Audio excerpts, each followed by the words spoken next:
Good morning all. ഞാൻ Ramakshan T B SEBI registered research അനലിസ്റ്റാണ്. ഈ ഓഡിയോ കേട്ടതിന് ശേഷം ഡിസ്ക്ലൈമർ കൂടി വായിച്ചു നോക്കണമെന്ന് താല്പര്യപ്പെടുന്നു. ഇന്നും നമ്മൾ എക്സ്പെക്ട് ചെയ്യുന്ന ബെറ്റർ ഓപ്പണിംഗ് ആണ്. നിഫ്റ്റിയും സെൻസെക്സും പുതിയ റെക്കോർഡ് ഹൈ ഹിറ്റ് ചെയ്യാനാണ് സാധ്യത കൂടുതൽ. അതോടൊപ്പം തന്നെ ഗ്ലോബൽ മാർക്കറ്റ് സിറ്റുവേഷൻ നോക്കുകയാണെങ്കിൽ ഏഷ്യൻ മാർക്കറ്റുകളെല്ലാം തന്നെ ബെറ്റർ ആയിട്ടാണ് ട്രേഡ് ചെയ്യുന്നത്. ചൈനയിൽ വീണ്ടും വലിയ രീതിയിലുള്ള സ്റ്റിമുലസ് മെഷേഴ്സ് ആണ് ചൈനീസ് ഗവൺമെൻറ് അനൗൺസ് ചെയ്തുകൊണ്ടിരിക്കുന്നത്. $142 ബില്യൺ ഫണ്ട് ഇൻഫ്യൂഷനാണ് ടോപ്പ് ബാങ്കുകൾ നടത്താൻ പോകുന്നത്. അതുപോലെ തന്നെ ചൈനയിലെ പാവപ്പെട്ട ജനങ്ങൾക്ക് ഡയറക്റ്റായിട്ട് അവരുടെ അക്കൗണ്ടിലേക്ക് ക്യാഷും ട്രാൻസ്ഫർ ചെയ്യാനുള്ള ഡിസിഷനൊക്കെ എടുത്തുകൊണ്ടിരിക്കുകയാണ്. വളരെ ഇന്നോവേറ്റീവ് ആയിട്ടുള്ള പല മെഷേഴ്സും ചൈനീസ് ഗവൺമെൻറ്റുകൾ എടുത്തുകൊണ്ടിരിക്കുകയാണ്. അതുകൊണ്ട് തന്നെ ഹെഡ്ജ് ഫണ്ടുകൾ വലിയ രീതിയിലാണ് ചൈനീസ് സ്റ്റോക്കുകൾ വാങ്ങിക്കൂട്ടിക്കൊണ്ടിരിക്കുന്ന റിപ്പോർട്ടുകളാണ് വരുന്നത്. ഇത് തീർച്ചയായിട്ടും ചൈനീസ് മാർക്കറ്റിനെ സംബന്ധിച്ച് പോസിറ്റീവാണ്. ഒപ്പം കമോഡിറ്റി സെഗ്മെൻറ്റിനെ സംബന്ധിച്ചും പോസിറ്റീവാണ്. അതുകൊണ്ട് തന്നെ കമോഡിറ്റികൾ വീണ്ടും നല്ല രീതിയിൽ മുന്നേറാനുള്ള ചാൻസസ് ആണ് കാണുന്നത്. അതോടൊപ്പം തന്നെ ഇന്നലെ നമ്മൾ അമേരിക്കൻ മാർക്കറ്റുകൾ നോക്കുകയാണെങ്കിൽ ഡൗ ജോൺസും S&P 500 ഇന്നലെ പുതിയ റെക്കോർഡ് ഹൈ ഹിറ്റ് ചെയ്തിരുന്നു. അതിനുശേഷം പ്രോഫിറ്റ് ബുക്കിങ്ങിലാണ് താഴെ ക്ലോസ് ചെയ്തിട്ടുള്ളത്. അതേസമയം മെറ്റാ പ്ലാറ്റ്ഫോം പുതിയ റെക്കോർഡ് ഹിറ്റ് ചെയ്തിരിക്കുകയാണ്. ടെസ്ല, എൻവിഡിയ, മൈക്രോസോഫ്റ്റ് ടെക്നോളജി ഷെയറുകളെല്ലാം തന്നെ ഇന്നലെ ബെറ്റർ ആയിരുന്നു. യൂറോപ്യൻ മാർക്കറ്റുകൾ ഇന്നലെ വീക്കായിരുന്നു. നമ്മളെ സംബന്ധിച്ച് നോക്കുകയാണെങ്കിൽ അവസാനത്തെ 1 അവറിലാണ് നമ്മുടെ മാർക്കറ്റ് ഇന്നലെ പുതിയ റെക്കോർഡ് ഹൈ ഹിറ്റ് ചെയ്തിട്ടുള്ളത്. ആ ഒരു മൊമെൻറ്റം ഇന്നു രാവിലെയും കണ്ടിന്യൂ ചെയ്യാനുള്ള സാധ്യതകളാണ്. നിഫ്റ്റിയും സെൻസസും പുതിയ റെക്കോർഡ് ഹൈറ്റ് ചെയ്യും. അതോടൊപ്പം തന്നെ നമ്മൾ സ്റ്റോക്ക് സ്പെസിഫിക് ആയിട്ടുള്ള ന്യൂസ് ഫ്ലോസ് നോക്കുകയാണെങ്കിൽ NMDC സ്റ്റീൽ പറയുന്ന അടുത്ത 1-2 വർഷത്തിനുള്ള പ്രോഫിറ്റബിലിറ്റിയിലേക്ക് മാറും എന്നാണ് പറയുന്നത്. ഇപ്പോൾ ലോസ് മേക്കിംഗ് ആണ്. പോസിറ്റീവ് ന്യൂസാണ്. ഒരു പബ്ലിക് സെക്ടർ സ്റ്റീൽ മേക്കിംഗ് കമ്പനിയും കൂടിയാണ്. വേദാന്ത 4th ഇൻ്ററിം ഡിവിഡൻഡ് ഡിക്ലെയർ ചെയ്യാണ്. റെക്കോർഡ് ഡേറ്റ് October 16 ഫിക്സ് ചെയ്തിട്ടുള്ളത്. October 8 ബോർഡ് മീറ്റിംഗ് വരുന്നത്. 3 ഇൻ്ററിം ഡിവിഡൻഡുകൾ ഇതിന് മുമ്പ് ഡിക്ലെയർ ചെയ്തിരുന്നു. $11, $4, ലാസ്റ്റ് $20. ഇനി ഒരു ഇൻ്ററിം ഡിവിഡൻഡ് ഒരുപക്ഷെ ബോണസ് ഇഷ്യൂ ഉണ്ടാവും എന്നുള്ള റൂമറുകളൊക്കെ മാർക്കറ്റിലുണ്ട്. എന്നിരുന്നാലും വേദാന്തനെ സംബന്ധിച്ച് വളരെ പോസിറ്റീവാണ്. നമ്മുടെ ടോപ്പ് സ്ട്രോങ് പിക്കുകളിലൊന്നും കൂടിയാണ് വേദാന്ത. ഒപ്പം പവർ ട്രാൻസ്മിഷൻ കമ്പനികളുടെ ഫ്യൂച്ചർ നോക്കുകയാണെങ്കിൽ വളരെ ബ്രൈറ്റ് ഫ്യൂച്ചറാണ്. കാരണം വലിയ രീതിയിലുള്ള പവർ ട്രാൻസ്മിഷൻ കപ്പാസിറ്റി ഇൻക്രീസ് ആണ് 2030 ഇന്ത്യക്ക് ആവശ്യം. എക്സിസ്റ്റിംഗ് കമ്പനികളെ സംബന്ധിച്ച് വളരെ പ്രോമിസിംഗ് ആയിട്ടുള്ള ഓപ്പർച്യൂണിറ്റിയാണ്. Power grid, Adani energy solutions, KEC international, Kalpataru ഇത്തരത്തിലുള്ള കമ്പനികളെ സംബന്ധിച്ച് പോസിറ്റീവാണ്. ഒപ്പം ട്രാൻസ്ഫോമേഴ്സ് ഉണ്ടാക്കുന്ന കമ്പനികൾ, അതുപോലെ തന്നെ പവർ ജനറേറ്റിംഗ് കമ്പനികൾ, പ്രത്യേകിച്ച് NTPC, Adani power, Tata power, Calcutta electric supply ഇത്തരത്തിലുള്ള കമ്പനികളെ സംബന്ധിച്ചും അഡാനി ഗ്രീനിനെ സംബന്ധിച്ചൊക്കെ വളരെ പോസിറ്റീവാണ്.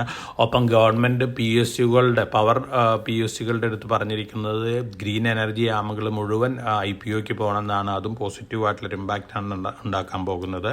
പ്രത്യേകിച്ച് പവർ സെക്ടർ, പവർ റിലേറ്റഡ് സ്റ്റോക്കുകളിലെല്ലാം. പിരമൽ ഫാർമ പറയുന്നത് 2030 ആകുമ്പോഴേക്കും അവരുടെ റവന്യൂ ഡബിൾ ആകും. അതുപോലെ തന്നെ EBITDA 300% ഇൻക്രീസ് ഉണ്ടാവും എന്നാണ് പറയുന്നത്. വളരെ പോസിറ്റീവായിട്ട് റിപ്പോർട്ടാണ്. നമ്മുടെ തന്നെ ടോപ്പിക്കുകളിലൊന്നാണ്. ധാരാളം പോസിറ്റീവ് ന്യൂസുകൾ വന്നുകൊണ്ടിരിക്കുന്ന ഒരു കമ്പനിയും കൂടിയാണ്. IDFC ഫസ്റ്റ് ബാങ്കിൻ്റെ മെർജറിന് NCLT അപ്രൂവൽ ആയിട്ടുണ്ട്. റെക്കോർഡ് ഡേറ്റ് അടുത്ത ദിവസങ്ങളിലൊക്കെ വന്നേക്കാം. 100 IDFC ഹോൾഡ് ചെയ്യുന്ന ഇൻവെസ്റ്റേഴ്സിന് 155 IDFC ഫസ്റ്റ് ബാങ്കാണ് കിട്ടാൻ പോകുന്നത്. തീർച്ചയായിട്ടും ലോങ് റണ്ണിൽ പോസിറ്റീവാണ്. ഇക്വിറ്റി ബേസ് കൂടുകയാണ്. ഒപ്പം സ്റ്റേറ്റ് ബാങ്ക് ഓഫ് ഇന്ത്യ ഇന്നലെ പറഞ്ഞിരുന്നു വലിയ ക്രെഡിറ്റ് പൈപ്പ് ലൈനാണ് സ്റ്റേറ്റ് ബാങ്ക് ഓഫ് ഇന്ത്യയുടെ MD പറഞ്ഞിരിക്കുന്നത്. അടുത്ത 3 to 5 ഇയറിനുള്ളിൽ നെറ്റ് പ്രോഫിറ്റ് 1 lakh crore ഉയർത്തണം എന്നാണ് അദ്ദേഹം പറയുന്നത്. ഇപ്പോഴത്തെ സ്റ്റാൻഡ് അലോൺ നെറ്റ് പ്രോഫിറ്റ് വരുന്ന 61,077 കോടിയാണ് 2024 ഫിനാൻഷ്യൽ ഇയർ വെച്ച് നോക്കുകയാണെങ്കിൽ. SBIനെ സംബന്ധിച്ചും പോസിറ്റീവായിട്ടുള്ള ന്യൂസാണ്.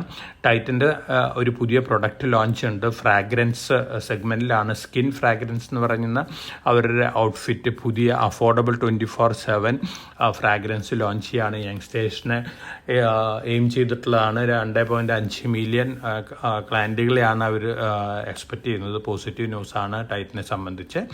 സിമെൻസ് എനർജി നമ്മുടെ ഡിമർജർ റെക്കമെൻഡേഷനും കൂടിയാണ്. സിമെൻസ് ലിമിറ്റഡ് സിമെൻസ് എനർജി ആയിട്ട് ഡിമർജർ വരെയാണ്. 2 കമ്പനികളായിട്ട് മാറുകയാണ്. വളരെ പോസിറ്റീവ് ന്യൂസ് ഫ്ലോസ് ആണ് സീമെൻസ് എനർജീനെ കുറിച്ച് വന്നുകൊണ്ടിരിക്കുന്നത്. ഗ്ലോബലി വലിയ രീതിയിൽ പ്രശ്നങ്ങളുണ്ടായിരുന്ന ഒരു വിൻഡ് ജനറേറ്റർ മാനുഫാക്ചർ ആയിരുന്നു ഗമേസ എന്ന് പറയുന്നത്. ഇപ്പോൾ അതിൻ്റെ കഷ്ടകാലമൊക്കെ കഴിഞ്ഞിട്ടുണ്ട്, നല്ല രീതിയിൽ മുന്നേറുന്നുള്ള എക്സ്പെക്റ്റേഷനാണ്. അപ്പോൾ ഇന്ത്യയിൽ അവരുടെ ഡീമർജർ നടക്കുകയാണ്. സീമെൻസ് ഡീമർജ് ചെയ്തുകൊണ്ട് സീമെൻസ് എനർജി 100 ഷെയർ വരെയാണ്. അപ്പോൾ സീമെൻസ് എനർജി ഉണ്ടാവും. 1:1 ആണ് റേഷ്യോ. ലോങ് റണ്ണിൽ നല്ല റിട്ടേൺ കിട്ടാൻ സാധ്യതയുള്ള ഡീമർജർ സ്റ്റോക്കാണ് സീമെൻസ്. നമ്മുടെ തന്നെ ടോപ്പിക്കുകളിലൊന്നും കൂടിയാണ്. ഇനി നമ്മൾ IPO സെഗ്മെൻറ്റ് നോക്കുകയാണെങ്കിൽ സെമി കണ്ടക്ടർ രംഗത്തുള്ള ഒരു IPO ഉണ്ട്. സഹസ്ര ഇലക്ട്രോണിക്സ് എന്ന് പറഞ്ഞൊരു IPO NSE SMEയിലുണ്ട്. 253 രൂപയാണ് IPO price, upper price band. 190 രൂപ 200 രൂപ ഇപ്പോൾ തന്നെ ഗ്രേ മാർക്കറ്റ് പ്രീമിയം ഉണ്ട്. ഈ സ്റ്റോക്ക് നല്ല രീതിയിലുള്ള ഒരു റിട്ടേൺ നൽകാൻ സാധ്യതയുള്ള സ്റ്റോക്കാണ്. 2 വയസ്സായിട്ടുള്ള കമ്പനിക്ക്. എന്നിരുന്നാലും ആക്ടിവിറ്റീസ് സെമി കണ്ടക്ടർ റിലേറ്റഡ് ആണ്. അതുകൊണ്ട് തന്നെ ഒരു പോസിറ്റീവ് റിയാക്ഷനാണ് നമ്മൾ ഈ സ്റ്റോക്കിൽ എക്സ്പെക്ട് ചെയ്യുന്നത്. ഇതൊക്കെയാണ് ഇന്നത്തെ മാർക്കറ്റ് ന്യൂസുകൾ. വളരെ കോഷ്യസ് ആയിട്ട് മാർക്കറ്റിൽ മൂവ് ചെയ്യുക. മാർക്കറ്റ് പീക്ക് ലെവലിലാണ് ട്രേഡ് ചെയ്യുന്നത്. അതുകൊണ്ട് തന്നെ അറ്റ് എവരി റൈസിൽ കുറേയൊക്കെ പ്രോഫിറ്റ് ബുക്കിംഗ് കാണാനുള്ള സാധ്യതകളുണ്ട്. ദീപാവലിയോട് അനുബന്ധിച്ച് നമ്മൾ നിഫ്റ്റി എക്സ്പെക്ട് ചെയ്യുന്ന 26,500 മുമ്പ് തന്നെ നമ്മൾ പ്രിഡിക്റ്റ് ചെയ്തിരുന്ന ലെവലുകളൊക്കെ തന്നെയാണ്. ഗ്ലോബലി വലിയ രീതിയിലുള്ള നെഗറ്റീവ് ന്യൂസ് ഫ്ലോസ് ഒന്നും ഇല്ലെങ്കിൽ നിഫ്റ്റിയും സെൻസസും വീണ്ടും നല്ല രീതിയിൽ മുന്നേറാനുള്ള സാധ്യതകളാണ് കാണുന്നത്. എന്നിരുന്നാലും മറ്റ് എവരി റൈസിൽ നല്ല പ്രോഫിറ്റബിലിറ്റി ഉള്ള സ്റ്റോക്കുകളിൽ കുറേ പ്രോഫിറ്റൊക്കെ എടുക്കുന്നത് നന്നായിരിക്കും. ഒപ്പം വളരെ കോഷ്യസ് ആയിട്ട് മാർക്കറ്റിൽ മൂവ് ചെയ്യുക. നമ്മൾ സജസ്റ്റ് ചെയ്ത സ്റ്റോക്കുകൾ long term point of view market താഴെ വരുമ്പോൾ വാങ്ങുക. അതുപോലെ തന്നെ നമ്മൾ സജസ്റ്റ് ചെയ്യുന്ന IPOയിൽ അപ്ലൈ ചെയ്യുന്ന ഇൻവെസ്റ്റേഴ്സിനും അപ്ലൈ ചെയ്യാവുന്നതാണ്. അപ്പോൾ എല്ലാവർക്കും നല്ലൊരു ട്രേഡിൻ്റെ ആശംസിച്ചുകൊണ്ട് ഞാൻ ഇന്നത്തെ പ്രീ മാർക്കറ്റ് കമൻറ്റോട് അവസാനിപ്പിക്കുകയാണ്. Thank you.